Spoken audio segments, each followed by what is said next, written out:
Vamos a comenzar hablando de otro con Ana Matilde Gómez. Buen día, bienvenida. Que también vino de rojo. Vino de rojo y de dorado, qué bueno. Hoy es el día de apoyar. Buenos días. Sí, mire, es que ahí es donde se conoce de verdad de qué está uno hecho, porque en el triunfo, fácil. En la derrota donde se conoce quién te apoya y quién está contigo, quién es de verdad. Y ahí es donde nos toca crecer. Ya, buenos días a todos y gracias por esta invitación. Nuestra selección ya ha crecido, ha madurado y nos dio un buen juego. El que huela avión, estrella avión. El que lava plato, quiebra plato. En fútbol hay una cancha donde hay dos contra, o se gana o se pierde. Así es sencillo. Y los dos van a ganar. Nadie llega a un cuadro. Bueno, yo también he sido deportista, me imagino ustedes también. Uno no llega a una cancha a perder. Eso no es verdad. Y quien más se afecta con lo que ocurrió es el propio jugador, porque él está él juega en un equipo internacional.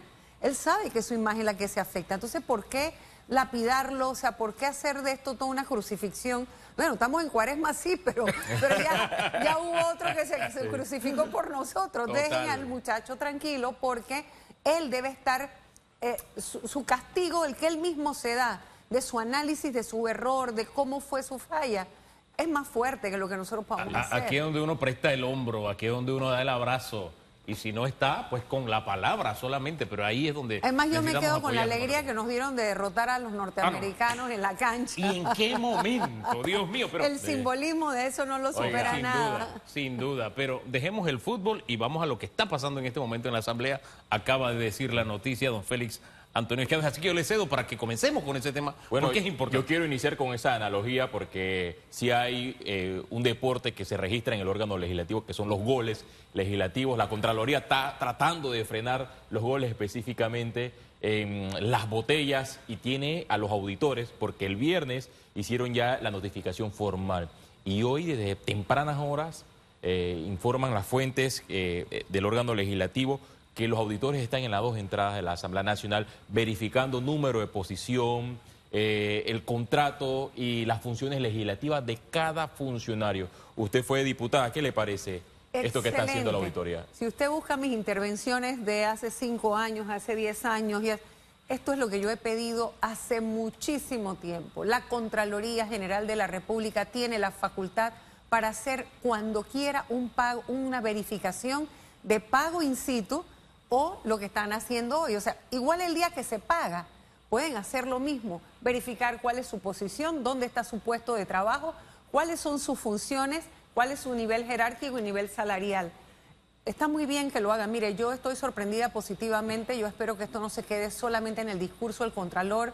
Está diciendo cosas importantes y está haciendo algunas que son consecuentes con su discurso. Ojalá que continúe así y en todos los niveles. Y no solo audite periodos que son de contrarios políticamente. Eso es fundamental para que tenga no solo credibilidad, sino que haya legitimidad en la acción de él. Es decir, si queremos sanear de una vez por todas la planilla de la Asamblea o las planillas que maneja la Asamblea, su estructura de pago, su forma de su funcionamiento, y eso va a poder servir para la reforma del reglamento interno, ese insumo es importante que se verifique no solamente con el gobierno anterior, que parecía entonces una acción política. Es necesario que sea una acción de corrección y eso implica lo que mínimamente una auditoría puede tomar, 5 años para atrás. O sea, en este caso no es solo 5 años de gobierno, me refiero tal vez un poquito más de otras administraciones para ver si la falla es estructural o ha sido discrecional de cada presidente que ha llegado. Ahora, ¿qué hacer con lo que allí se encuentre? Sería la pregunta más simple y sencilla. Solo 2 cosas se pueden hacer, porque o es penal o es administrativo. Es decir, las fallas, lo que puedan encontrar, los hallazgos, como se llama en una auditoría, o son de tipo administrativo o son de tipo penal. Si tienen que ver con violación de leyes directamente por dolo o por una actuación que implica incurrir en algún acto delictivo, eso tiene que ir al Ministerio Público inmediatamente. Si son administrativas, entonces vendrán los descargos y se hará la corrección para la sugerencia que tiene que hacer la Contraloría, que puede verificar la contabilidad de todo el Estado, toda la forma en que se manejan los pagos, todo lo que se hace en el Estado. La Contraloría lo puede corregir, sugerir, mejorar, cambiar, suspender. Así que yo creo que enhorabuena con esto y ojalá no se quede nada más en la parte superficial que vemos ahora de que agarraron a fulano. No, vaya al fondo del asunto y corrijamos de una vez por todas. Hay algo de fondo que también implica a diputados suplentes de la Asamblea Nacional que aparecen contratados, pero cuando se le hizo la pregunta al secretario el día viernes, cuando los auditores asistieron a la Asamblea Nacional, se dejó claro que la información recibida por parte de la Contraloría es que el audito es hacia las planillas pasadas, es decir, la administración pasada, el periodo pasado que estuvo a cargo de Cristiano Adames como presidente de la Asamblea Nacional, también Marcos Castillero como presidente del órgano legislativo. Es decir, la auditoría no es de los nombramientos actuales. Que debería ser, porque ¿qué sería lo sesgado de esto? Que ambos presidentes que usted ha mencionado pertenecen al mismo colectivo político. Entonces, no permitir que el trabajo del Contralor se vea sesgado por las implicaciones políticas del tema. Es bueno que se verifique si la práctica indebida que se encuentre en eso se repite ahora. Es necesario corregir, pero corregir estructuralmente la institución, el poder, la asamblea como tal. No solamente las gestiones de Cristiano y de Marcos Castillero, hay que ir a mirar todas las que ha habido que incurren en la misma. ¿Qué es lo que está pasando que permite que discrecionalmente los presidentes puedan caer en las mismas fallas? O cometer las mismas acciones delictivas. Máxime si estamos ante una nueva asamblea que de alguna forma ha buscado, qué sé yo, la jugada casi y de para fútbol, que no parezca, además para que no parezca un castigo porque no apoyaron la ley, la aprobación de la ley, o sea, eso hay que evitar ese sesgo. Aquí tenemos un debate, por ejemplo, el tema de los suplentes que viene desde antes de, antes de que yo ejerciera el periodismo incluso, porque yo me acuerdo que yo antes escuchaba la asamblea cuando estaba en secundaria, ¿no? En los años 90 fue fuerte ese debate, pero muy poco ha cambiado. Él caminó conmigo, él debe cobrar. Él me ayudó para que yo me eligiera, él debe cobrar. O sea, son los mismos argumentos desde hace décadas. Desde el doctor César Quintero venimos oyendo el desarrollo jurisprudencial de lo que es la figura de un suplente. Exactamente. Entonces, una figura tan vieja y escuchar diputados jóvenes con argumentos tan llenos de moho por el paso del tiempo, uno dice, hombre, ¿qué pasa aquí? ¿Cómo salimos de este problema ya teniendo un conocimiento de la Corte y la Constitución tan clara? Es que ese es el punto. Creo que se está interpretando mal la Constitución porque la Constitución es muy clara. Nadie que es suplente, es decir, el suplente no lo es solo cuando está en la curul reemplazando al principal, sino desde el momento en que usted... hay actos que son formales y actos que son solemnes. El acto administrativo puede ser que no se concrete hasta que no haya la solemnidad, por ejemplo, de jurar sobre la Biblia, por ejemplo, con la mano, jure usted y levantar la mano. Ese es un acto solemne, ¿verdad? Porque tiene una solemnidad para llevarse a cabo. El acto formal, por ejemplo, el que usted es nombrado, usted tiene un decreto de nombramiento, pero usted no puede ir a sentarse a la silla hasta que usted no le hace el otro papelito que se llama acta de toma de posesión. Eso es una formalidad y tiene que llenarse unos datos, el día tal, usted tomó posesión del cargo. Bueno, inmediatamente que el suplente se habilita por primera vez, ¿verdad? Ya es un suplente habilitado y desde que ganó es un suplente, ¿sí? Entonces, desde que recibe sus credenciales, porque es que ellos reciben credenciales como suplente. ¿Qué dice la Constitución? Que no puede recibir otro emolumento del Estado. Oiga, usted puede ir a trabajar al sector privado donde quiera. Usted puede, ¿por qué? Porque usted va a venir aquí a suplir cuando el principal por alguna razón no esté. Entonces, yo lo que creo es que esa forma que se le ha dado la vuelta, lo que lleva el debate es a que de una vez por todas lleguemos al análisis de o se hace una modificación, una reforma constitucional que implique que los suplentes tengan una función que permita que estén al tanto del trabajo del día a día del principal para cuando tengan que suplirle, o cuál va a ser la función secundaria que hacen dentro del órgano legislativo, o se elimina la figura del suplente. Porque no podemos seguir empantanados por tantos, o sea, año tras año en lo mismo. A mí lo que me llama la atención, por ejemplo, me quedo con el titular menos después del fallo. Total. Ahí me quedo entonces con el titular de la prensa hoy. Diputados suplentes, ¿reciben pagos ilegales? ¿Por qué? Porque están actuando como, y de verdad que a mí no me aprendo el nombre. Asistentes técnicos parlamentarios. Asistentes técnicos parlamentarios, pero también han estado actuando en lugar del principal. Y mire, y la reforma, la mejora tiene que venir de tal manera que yo siempre he dicho lo siguiente: cuando un suplente ocupa la curul, al principal se le debe descontar ese tiempo y se le debe pagar al rango de principal al suplente. Ahora, eso mirando a futuro, pero quedándonos en la actualidad, dice la Constitución que si usted practica eso, queda vacante el cargo de suplente. Así mismo es. Entonces, más allá de si están cobrando ilegalmente o no, ya el cargo de suplente está ilegal de aquellos que han caído en esta práctica. Es que eso es lo que ahora va a determinar el análisis que haga la Contraloría del destino de esos fondos y entonces el reclamo que se haga o la presentación que se haga de ese caso ante el Ministerio Público. Yo debo destacar algo positivo en todo esto, porque ayer en debate abierto que usted ve a través de esta pantalla ECO, 3 de la tarde los domingos, y en rotación, usted ve también este programa nuevamente, hubo algo que me llenó de satisfacción, me satisfizo mucho en la conversa que tuve con el señor Bloise y con el señor Pérez Barboni, porque después de tanto conversar, me dicen, bueno, si hay que corregir, corregimos, que es el gran problema que a veces tenemos en la clase política, que se equivoca y corregirse o autocriticarse, eso es como un pecado. O sea, se mantienen hasta la muerte con que esta es mi posición, hasta que lo pagan en las urnas. Esa capacidad de autocrítica y de ver la posibilidad de autocorregirse, aunque en el caso del señor Bloise, su suplente, por temas de edad, ella no tiene este problema, o sea, ella no está trabajando en la Asamblea, pero que los dos hayan hablado de esa posibilidad de corregir.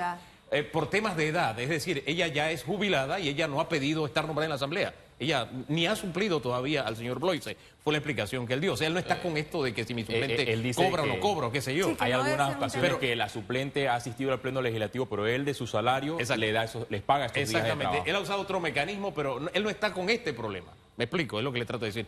Y él aludía al tema, porque surgió en la mesa que el señor Pérez Barboni decía, no, lo que pasa es que están en edad productiva y qué sé yo. Y él decía, yo no tengo ese problema. Por ahí vino exactamente, ella tiene su jubilación y cuando ha tenido que hacer algún trabajo, pues, el señor Bloise arregla ese tema. Bien, pero llamo la atención del aspecto positivo de la posibilidad de autocorregir. El tema es, si ya actuaron, ya la curul está vacante, la de suplente, dice la Constitución. Es lo que dice la Constitución y es lo que en su momento también se pidió, no sé si ustedes recuerdan en el caso mío, yo solamente habilitaba a la suplente porque yo no faltaba al trabajo, yo estaba allí, yo no necesitaba suplencia. La figura estaba y había que correr porque sin ella, en la época mía, si tú no la presentabas en determinado momento, sobre todo los que corremos por libre postulación, perdías la posibilidad de postularte. Tenías que presentar de todas maneras un suplente, aunque tú estuvieras dispuesto a cumplir con tu trabajo. Entonces, hay 71 diputados suplentes en el órgano legislativo. De esta cifra, 53 aparecen como suplentes en cargos administrativos en la misma Asamblea Nacional. Hay 15 de la coalición Vamos, que encabeza esta lista. También hay 3 expulsados, aunque un cuarto, que también aparece en esta misma condición, ha sido expulsado. 4 realizando metas, 8 del PRD, 8 panameñistas, 7 de Cambio Democrático, 3 del Movimiento Otro Camino y 2 de Alianza, 1 del Partido Popular y 1 del Morirena. Ahora bien, los cuestionamientos se centran hacia la coalición Vamos, que en su momento la ciudadanía confió en la nueva política de estos jóvenes que prometieron hacer la diferencia en la Asamblea Nacional.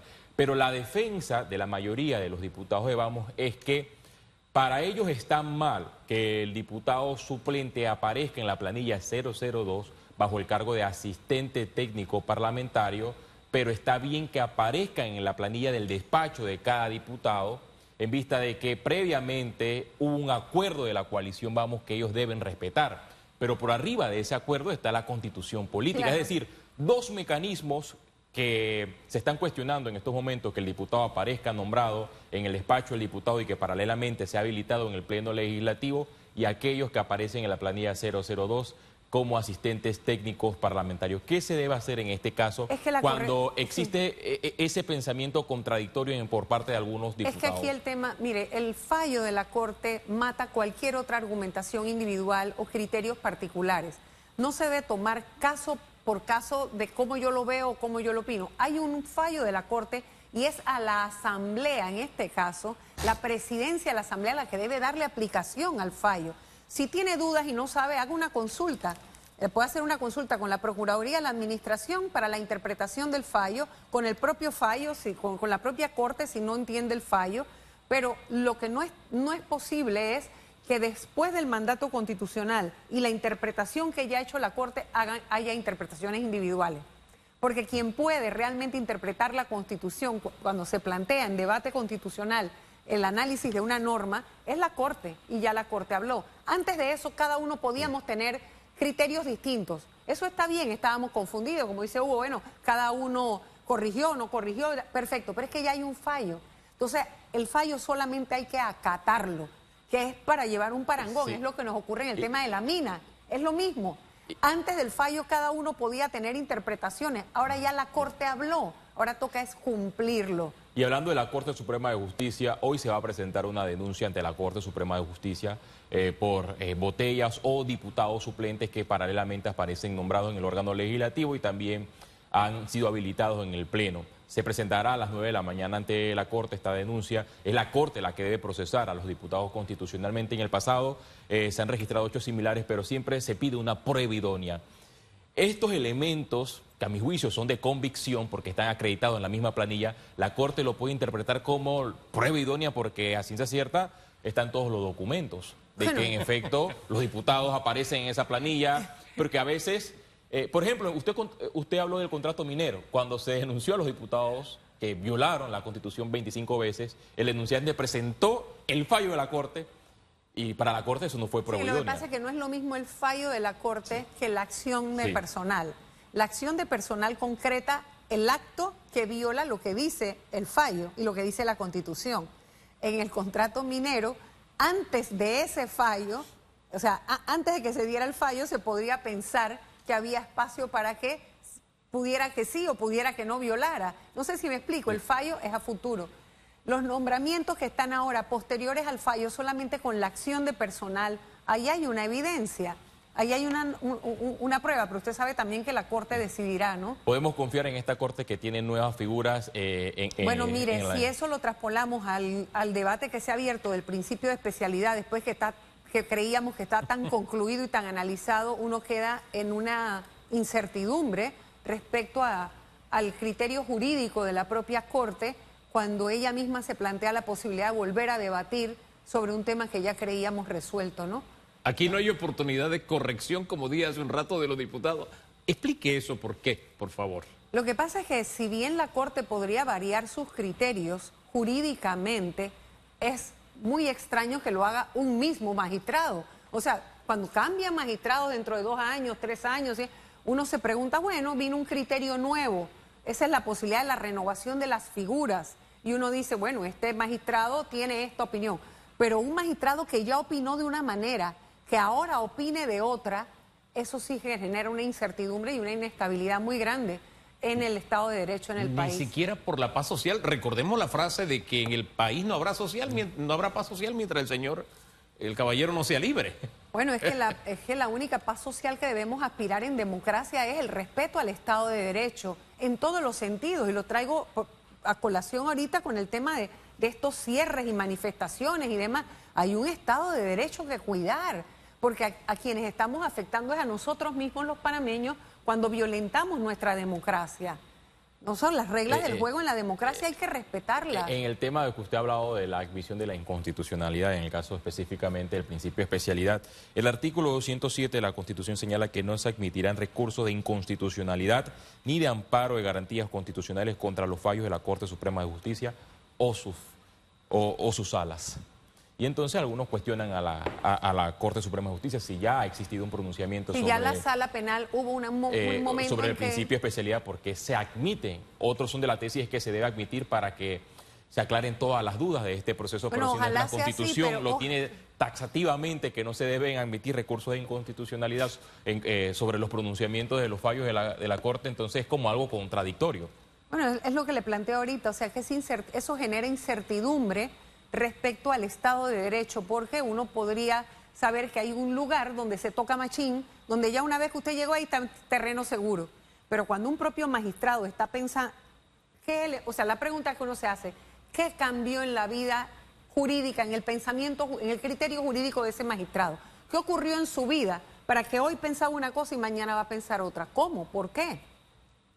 Y ahí es donde vienen las dudas razonables de qué puede estar pasando. Eso genera y tenemos ese derecho a tener la duda razonable. Pero por supuesto, inmediatamente cae en una descalificación que es natural, porque uno no dice que tú de hoy para mañana cambias el criterio jurídico sobre un tema que no ha variado. El tema es igualito, igualito. Yo cubrí la Asamblea Nacional en su época cuando usted fue diputada y no recuerdo a ningún diputado colocar banners en sus curules. Creo que eso vino después con Juan Diego Vázquez como diputado, que le enviaba mensajes porque él estaba en la primera línea cuando el presidente de la República, el entonces presidente de la República, Laurentino Cortizo, hacía el informe de gestión. Pero ahora no se han colocado ese tipo de mensajes. Han surgido algunos mensajes de Frin Martinelli en el Pleno Legislativo y ha causado molestia por parte de otros diputados. Por ejemplo, escuché en debate abierto a José Pérez Barboni, que él es de los de Moca, y atrás tiene a un ejército de diputados con un banner en grande de una campaña de Frin Martinelli en el mismo Pleno Legislativo. Mire, lamentablemente, aunque no nos guste, porque el mensaje no solamente es repelente, sino que es improcedente, ¿verdad? Porque es una persona condenada, un delincuente condenado ante la más alta instancia de justicia, al que se le respetó el debido proceso y tuvo todas las posibilidades de defensa que no tiene cualquier ciudadano común, porque la batería de abogados que ha tenido, o sea, que ha hecho un ejercicio pleno del derecho de defensa. Pero esas pancartas son parte de la libertad de expresión. Nos guste o no nos guste, ¿verdad? Y ese es el foro más político que hay, por antonomasia es el foro político y abierto. Entonces, aunque no nos guste, debería ser parte del reglamento interno que se resguardara tal vez el recinto para los debates de las leyes que se estén en ese momento debatiendo, pero no se puede simplemente coartar la libertad de expresión. Eso habría que analizarlo bien. En cuanto al Estado de Derecho y el tema de las manifestaciones que usted hablaba hace unos segundos, quisiera que desgranáramos más ese concepto, porque se anuncian nuevas manifestaciones, se anuncian nuevas protestas. Hoy incluso la Universidad Nacional comienza su periodo de clase. Entonces, creo que es un tema, en lo particular, desde hace muchos años que yo digo, creo que debemos crecer como república. Claro. Porque le voy a decir una cosa, en estas últimas semanas he tenido que usar Uber y no me he encontrado uno que esté feliz por lo que está pasando, pero lo que lo pone en peor estado de ánimo es que dice, oye, estos tranques y todo esto, no puedo trabajar esa parte. A veces le dicen, hey, estoy de acuerdo con la razón de la protesta, pero cuando entra en esa parte se demudan porque es el plato de comida que tienes que poner todo el día en tu casa y que se pone en riesgo. ¿Cómo hacemos para crecer? Mire, y yo le voy a decir algo, estratégicamente nos estamos equivocando. No va a haber nadie antes del cambio de gobierno que se jubile con esta ley. Las fallas que esta ley tiene las tenemos que derrotar en las urnas y que esperemos, y lo bueno que tenga lo tenemos que exigir. Llegó el momento en que nosotros le exijamos a Dino Mon, que le exijamos al ministro de Salud, que le exijamos al presidente de la República, que haya los resultados en la prestación de los servicios de salud y los cambios que tiene que haber en la caja del Seguro Social. Ese cierre de calles ahora, ese poco de violencia en la calle no nos hace más daño que a nosotros mismos. Los pequeños negocios, las áreas vulnerables. Mire, yo pasé en el hospital un cierre con mi madre hospitalizada y usted no tiene idea cómo las señoras que están ahí hospitalizadas quedan intranquilizadas, cómo les afecta. Los familiares que llegan en bus, en transporte público, y el que viene en carro no se puede llegar y están esperando una cita. Eso es real y eso no cambia ninguna ley. Si nosotros queremos la derogatoria, en este momento no estamos siendo estratégicos porque le vamos a regalar a los diputados corruptos que vuelva a la Asamblea, porque solo una ley mata una ley. No hay una manifestación, ahí en la calle eso no se va a tumbar. ¿Por qué hay que ser estratégico? Porque este país hay que reconstruirlo democrática y socialmente. Hemos perdido valores democráticos y nos estamos lastimando solidariamente. Pero eso tenemos que reorganizarnos políticamente para derrotar esto en las urnas, para poder ir a una contienda con una propuesta mejor, para salvar lo que es bueno y hacer cosas mejores, para rescatar la dignidad humana, la solidaridad, la fraternidad, que no significa que uno sea, que uno es de izquierda y que el otro es de derecha. No, es que hay valores sociales que hay que rescatar, porque el país nos estamos destruyendo nosotros mismos. Esos estudiantes, en 7 años los vamos a tener en la universidad, los que están ahora en secundaria, los que llamábamos secundaria antes, van a estar en los liceos. Entonces prepárenlos bien en matemáticas para que le puedan rebatir a Dino Mon su fórmula. Eso es lo que necesitamos. Gente que pueda pensar, que tenga pensamiento crítico, que estén bien educados.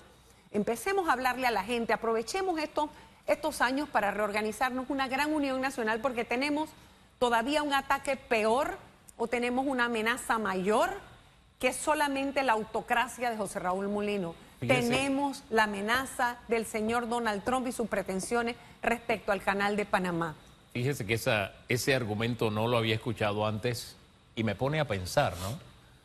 Que el término que la misma ley se ha impuesto implica que es el próximo gobierno el que tiene que hacer, y en las urnas se puede tomar una decisión por supuesto, diferente. No lo había escuchado. A nosotros los panameños ahorita mismo estudiar la ley, ver, exigir que se cumpla lo que hayan dicho, de verdad, o sea, exigir, denunciar.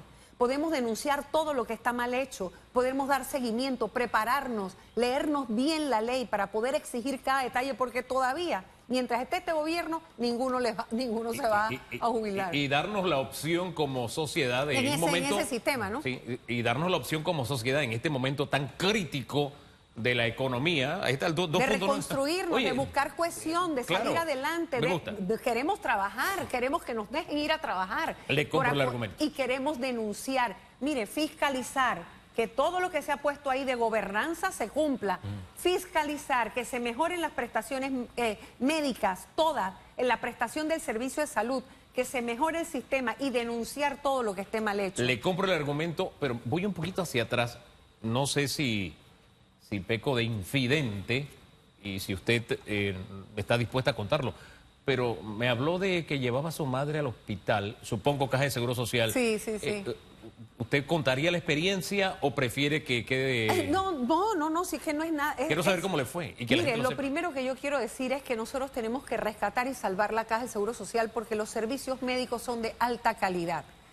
Y los equipos que logran sobrevivir al maltrato son equipos buenos y eso es lo que tenemos que luchar, porque el servicio privado de salud es muy costoso. Todos los que tenemos padres adultos mayores sabemos, por ejemplo, en el caso de los míos, pagan seguro toda la vida, seguro médico privado, y tienen vida saludable, casi no los usan. Cuando ya viene su vejez, que viene el deterioro del organismo natural, viene el deterioro de la vida, ya no hay plata, ya no hay seguro con cobertura médica, y hay que ir de todas maneras al Seguro Social, aunque mi madre siempre ha creído que ella tiene un derecho de ir al Seguro Social. Hay muchos pequeños detalles que se pueden mejorar. No solo es desde algunos funcionarios, que no de alto nivel, pero algunos en la escala en su preparación no tienen el trato humano, no tienen ese tacto para dirigirse a una persona que está con el terror de perder su vida, que está con dolor, que no sabe lo que está viviendo y cómo va a salir de ahí. Hasta el otro detalle de que esté dañado 2 elevadores o todos los elevadores, o que no haya una silla de ruedas, o que no haya, o sea, todos esos pequeños detalles pueden dañar el trabajo que se hace ahí porque el equipo médico es de altísimo nivel. Disculpe, que no haya silla de ruedas no es un pequeño detalle. Bueno, lo que le quiero decir es que vamos desde el tema, bueno, oye, pequeños detallitos como que usted, el que no sabe y entra al sistema y te van a operar, te pones en la corredera de buscar sangre. Tú no lo sabes. Si te lo dicen desde el día 1, mire, si hay la posibilidad de una operación, vaya buscando donantes. Te lo avisan de un día para otro. Son pequeños detalles. Sí hay un equipo humano que se esfuerza, hay otro que necesita reforzamiento, mucha docencia, mucha capacitación respecto a cómo dirigirse a un paciente. O sea, hay mucho espacio para mejora. Por eso yo digo, salvemos la caja, exijamos ahora el cumplimiento de todo lo que ha quedado en esa ley, que no es buena, que no es perfecta, no hay ley perfecta, pero hay un espacio para mejorar y en este momento exigirle para que no haya negociado qué van a hacer con ese bolsón de dinero, porque mire, yo lo voy a decir con honestidad, el aumento de la edad de jubilación no hubiera sido el gran problema, pero nos empantanamos en eso, nos distrajeron con eso y la idea era luchar por la solidaridad del sistema. Entonces ahora lo que queda es fiscalizar que esos fondos, que si los hubiéramos tenido con el sistema solidario también se salva la caja. Si hubieran podido fusionar los 2 fondos para que se reflotara el sistema. Y a nadie le hubiera importado tal vez 1 año, 2 años más o 3 de trabajo si se salva esa parte de la solidaridad. Así que, ¿cuál es mi reflexión? Este no es el momento para enredar más el país de lo que ya nos tiene una dirección que nos que nos agobia, que además nos disminuye porque nos descalifica, que a los que no son de su grupo con el que está gobernando, que no tiene sus mismos criterios, los descalifican. Sí. Eso no está bien, pero es el momento de reorganizarnos, de unirnos como panameños para poder sacar adelante este país y en las próximas elecciones demostrar que tenemos la posibilidad de seguir, de llevar este país por un centro de dignidad, solidaridad, justicia social, que realmente ayude a destruir la desigualdad tan grande que hay en este país. Y ojalá que las cosas cambien en la Caja de Seguro Social con esta nueva ley. Nos toca a todos fiscalizar, nos toca a todos y que exista un trato digno, porque nada sirve que tengamos la mejor ley si el chip de los funcionarios de la Caja de Seguro Social, del personal de salud... O que tú compres el mejor aparato si te lo tiran encima. O sea, eso...